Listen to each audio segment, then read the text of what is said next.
Welcome back, friends. You're listening to Crusade with Me, the podcast to meet you at the crossroads of soul and strength, grit and grace. Today's episode is 83A in our series, The Appointed Hour, Living Like the Clock is Ticking. So far, we've faced the big question, what if you knew the exact day you were going to die? Then we talked about what you'd want to do before that moment. Your real bucket list. And now we're getting into something trickier. We're calling this one Eat, Drink, and Be Wise. Because if time is short, why not just enjoy every indulgence? Why not feast, play, coast our way to the end? The Bible says it. It does. Eat, drink, and be merry, for tomorrow we die. But is that permission? Or is that a warning? Let's take that apart today. Let's talk joy. Let's talk self-control. Let's talk about how to be free without being foolish. And let's find a way to celebrate life without losing the sacred center.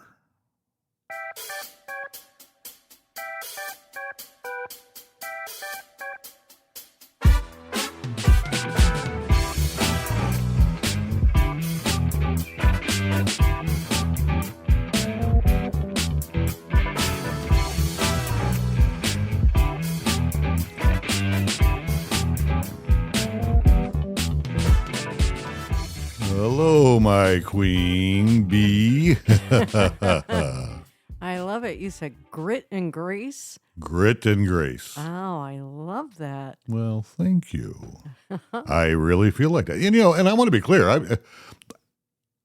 I've said this numerous times, right? These episodes normally, I'm not talking to anybody else. I'm not thinking of somebody that, they need to hear this. Mm-hmm. I'm talking to myself. Okay.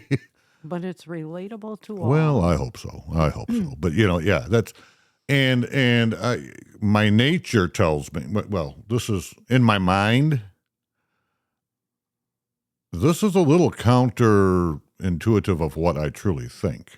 Mm-hmm. Some of this. Mm-hmm. My true goal is not to get to the grave and ease into it. Mm-hmm. I want to come in sliding, nasty, sweaty, dirty, and out of breath, okay? That's my goal. I'm just being honest. So I'm trying to calm myself, right? And there's probably a happy medium somewhere. Would you know what I'm saying? Crash landing. Yeah, heck yeah. Why? Why not? Right? Yeah, that's. And okay, maybe some indulgence, but be present for it. Yeah. That's really the point of mantra. Yes, absolutely. And so that's what this series truly is about. Uh-huh. I was saying,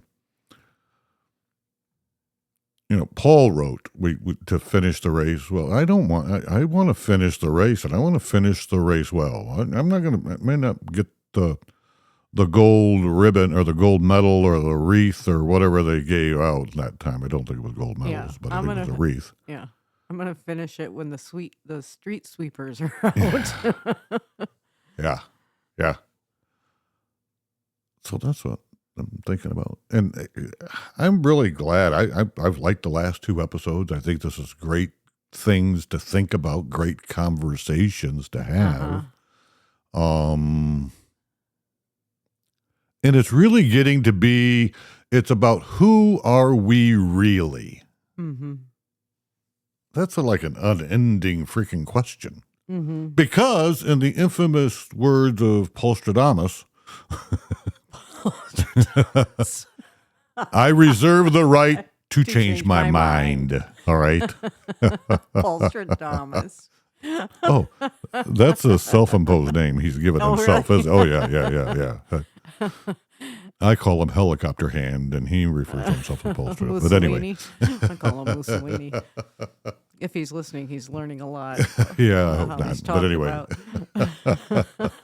I love the guy, but good man. Oh, and these are relatable to 20-year-olds. Honestly, I'm sure if anyone in that age bracket is listening, they're thinking this is not relatable to them. But It better be. The I hope so. sooner they figure this stuff out, Oh, man. to be present and put their phones down, How much more rich, their lives seriously, will be. Yeah. and I'm talking about rich. Yeah.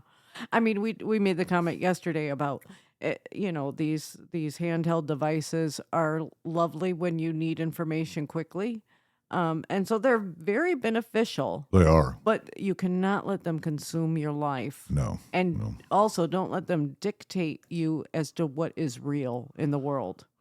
Oh, man, is that a mouthful? Oh, man, that's a whole other series, probably. It is. I mean, it is. how it deep is that is, so what you just said. So fake. So fake. Yeah. It is. And if you are comparing your life to what you see on the internet, oh, please, stop. Right. Well, and I'll go personal, or not personal. I'll go specific, something I know when I've had to learn. All right. As a young man, VHS tapes were the thing, and that was a big. And that VHS, that is what drove the porn industry. Was the development of a VHS tape, and then your video stores. The back room of the videos, yes. And that's what because it gave access. Yeah. To the world, basically. And if you've learned, that's not what this is about, but I'm going to say it anyway. Yeah. So if you learn how to have sex by watching porn, you're not having sex, because that's really not sex either. And if you're comparing yourself to what you're seeing on pornography, that's acting. That's not real. Yeah. Be aware of that. And I think there's a lot of young people, not even young people that grew up in the 80s like we did, that had access to that and saw that created an expectation, that created a lot of things that's complete bullshit. Yeah, that's good. Because that's what it's based on. Yeah. And you got to break out of that. You've got to understand. There, and that can apply to so many other things, not just pornography. But I made a statement. Somebody was asking me, I think we was at the hotel the other day, or it might have been last week, before, not when you and I were together, since I appreciated you coming with me I had for the work. freedom to do that. Yeah, that was awesome. It made my work so much better, honestly. Thank you. And you made me feel very appreciated that I was there when you said that you slept better because I was there and you stopped by for lunch. Yes. No, that was nice. That was really nice. We got to do that again sometime. I hope I don't have to wait 6 years to do that. Yeah, no. I'll put a message out to the three amigos. Yeah. The brothers. Yeah. But I had said to somebody, they were talking about, and I can't remember, it was probably in relation to what's going on with Israel and Iran. I don't really remember, I'll be honest with you. It's not. And somebody had made a statement about, wow, look at us, that's all in. I don't know much, but this is what I know, or think I've quasi-figured out. For the most part, we don't know the whole story. We only know what they are wanting to show us. and always need to be mindful of that. That especially if you see something on a screen, Mm-hmm. that comes to us from a position, from from whatever. Mm-hmm. We're only seeing it because somebody wants us to see it. Mm-hmm. So be careful. Mm-hmm. Quite candidly, you could say the same thing about porn. Mm-hmm. You could say the same thing about fashion, Mm-hmm. right? Mm-hmm. It's that narrative on screens is controlled.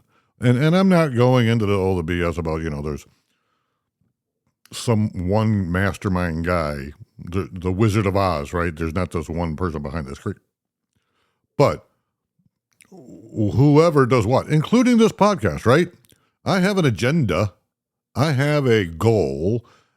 So I'm saying things that I want people to hear and understand and maybe learn and grow from. Mm-hmm. That's my agenda. I'm also trying to pass down the reins. Mm-hmm. I'm trying to create a legacy Mm-hmm. for people to hear once I'm gone. Mm-hmm.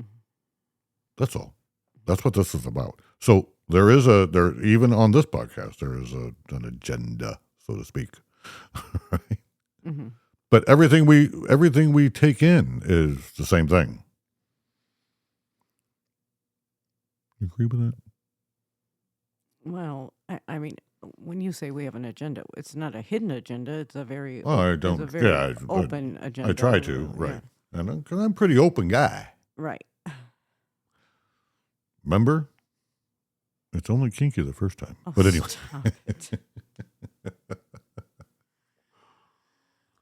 Oh. Okay, so let me preach to myself for a minute here, or whatever you want to call what I do here. So when pleasure becomes a pit, all right, so let's start here. And I want to be clear. We are wired, I believe this, we are wired for joy. We were created to experience delight. Food, music, intimacy, rest, celebration.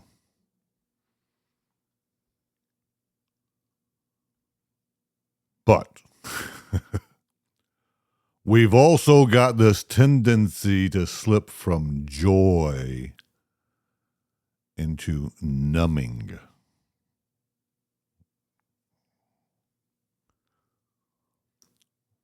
From celebration into escapism. From presence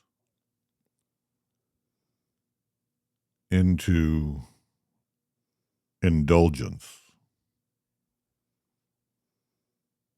And there's a difference. Mm-hmm. True joy grounds us. False pleasure pulls you away from yourself. So in Ecclesiastes 8:15, it is written, I commend joy, for man has nothing better under the sun than to eat and drink and be joyful. I got the eating and drinking down pat. You got to admit, right? I do. I really do. But even in that verse, it's not about excess. It's about recognizing and receiving the goodness that's in front of you. So let's be honest. How many times have you eaten because you were sad, not hungry? Or binged a show to avoid a conversation? Or scrolled yourself numb instead of feeling the loss or facing the truth. And it happens to all of us. The point is not to feel shame. The point is to wake up.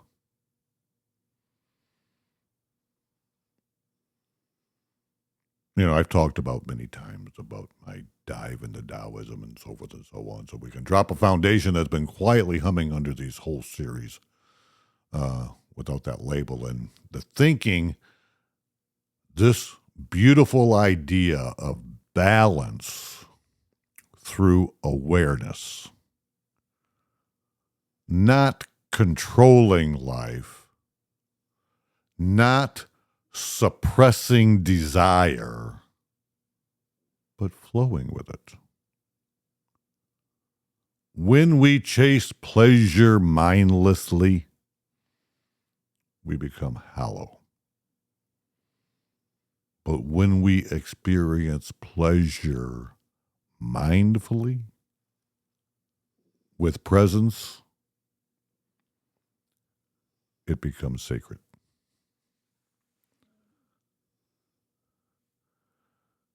It's the difference between eating to fill a hole versus eating to honor the moment. Or drinking to forget versus drinking to celebrate life with friends and gratitude. Or even having sex to distract yourself versus sharing intimacy as of an act of union and presence. The question isn't, should I enjoy this? The question is, am I awake to it? That's the point. And let's jump back, talk about body again. You want to know if you're eating, drinking, or living in wisdom? Ask your body. Your system knows when you're out of balance. And here's how you can check in. What's your heart rate doing after a meal? How do you feel after you scroll for an hour? Are you breathing deeply or shallowly after you argue? After you indulge? After you avoid? These signs aren't punishment. They're invitations back to the middle. Try this. Before you eat anything or drink something, stop. Close your eyes. Put your hand on your chest and ask, what am I really hungry for right now? Sometimes it's food. A lot of times for me it's food. Sometimes it's attention. Sometimes it's peace. Sometimes it's God.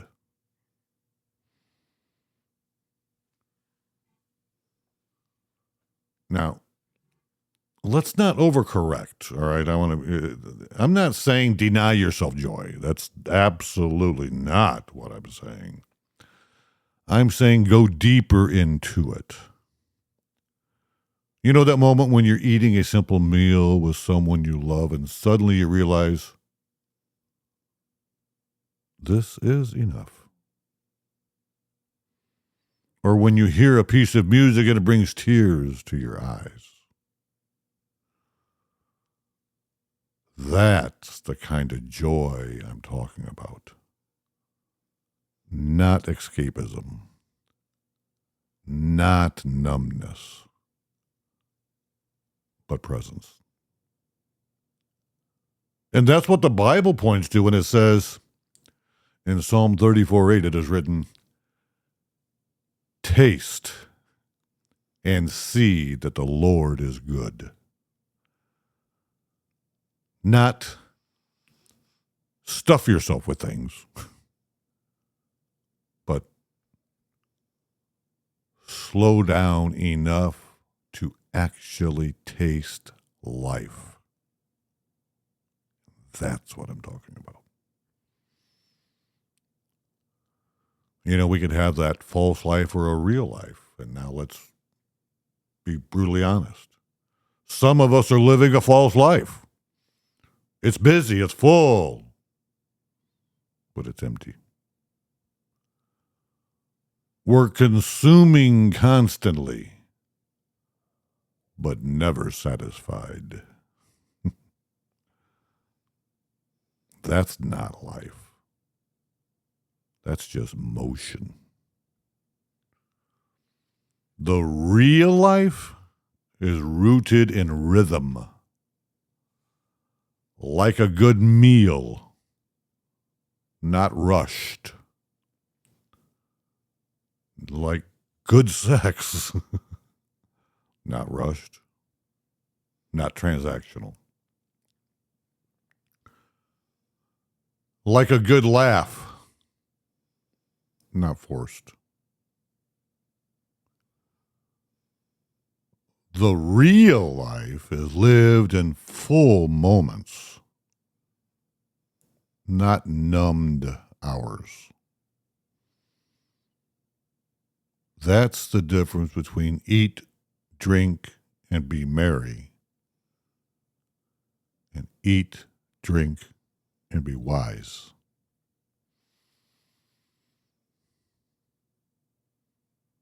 Somebody just popped in and said, so okay, we read in the Bible a lot about fasting. So what about fasting, right? Mm-hmm. Something a little bit unexpected. So if joy is good, why do people fast? Why did Jesus or the desert fathers or monks or the mystics, or why do they do withholding things? They're doing it not to punish themselves, to wake up, to remember how sweet it really is. So try this. Go one day without sugar or noise or meat or media. Then come back the next day, slowly, with intention. You'll taste the sweetness in a new way. That's not discipline for the sake of control. That's wisdom. That's training your soul to be alive.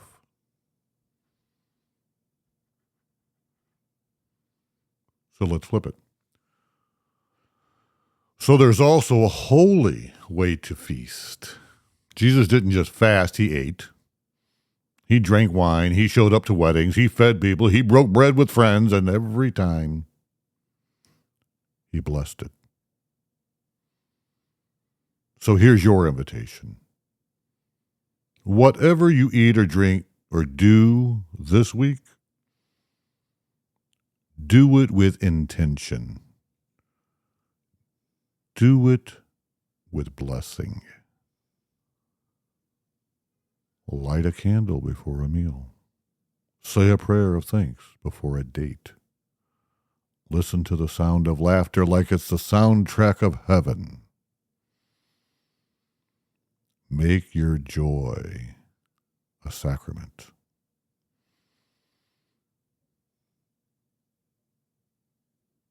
So let's land this plane some real world wisdom, okay? Wisdom is not about denying joy. It's about knowing what joy is for. It's not about avoiding sin. It's about choosing depth. So ask yourself, does this act pull me deeper into truth or numb me to it? Will this pleasure wake me up or put me to sleep? Am I using this to avoid something or to celebrate something sacred? And if you answer honestly, you'll know what's wise.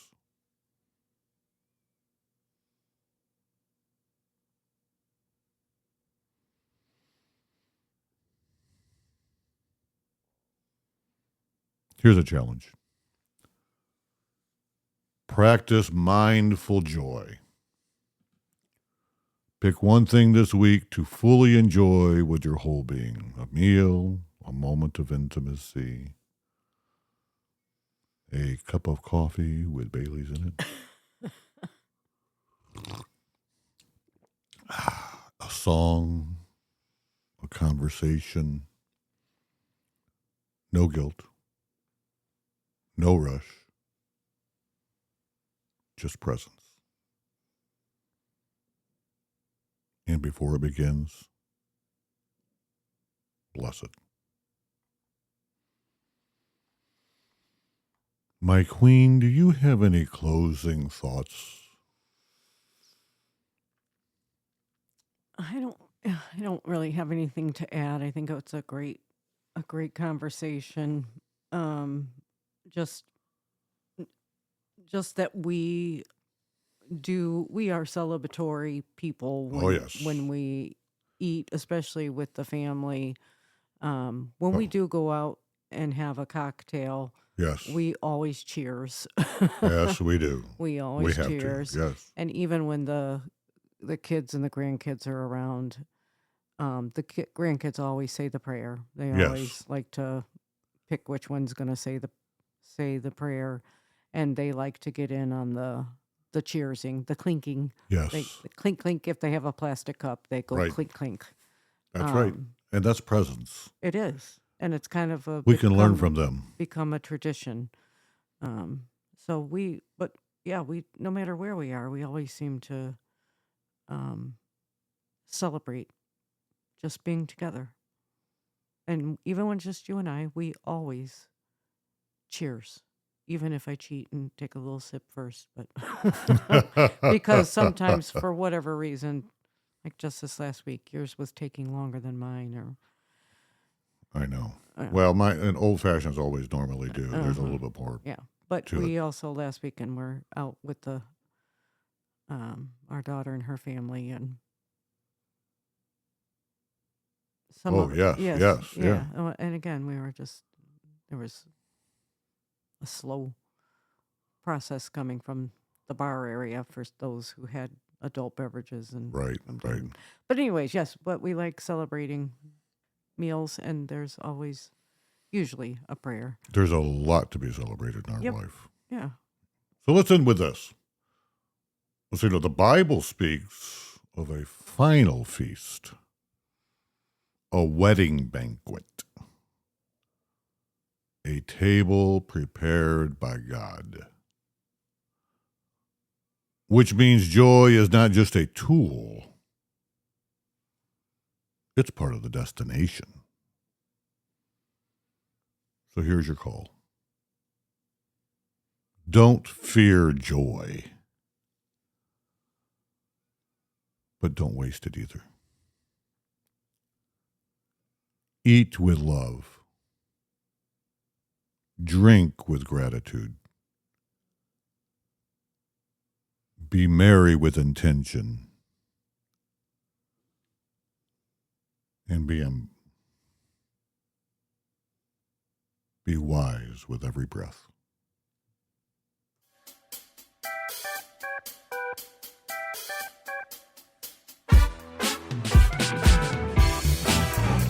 This has been Crusade with me, and this was episode 83A. Eat, drink, and be wise. Next time, we'll talk about how to wait for your appointed hour, not met with dread, but with strength, courage, and maybe even laughter.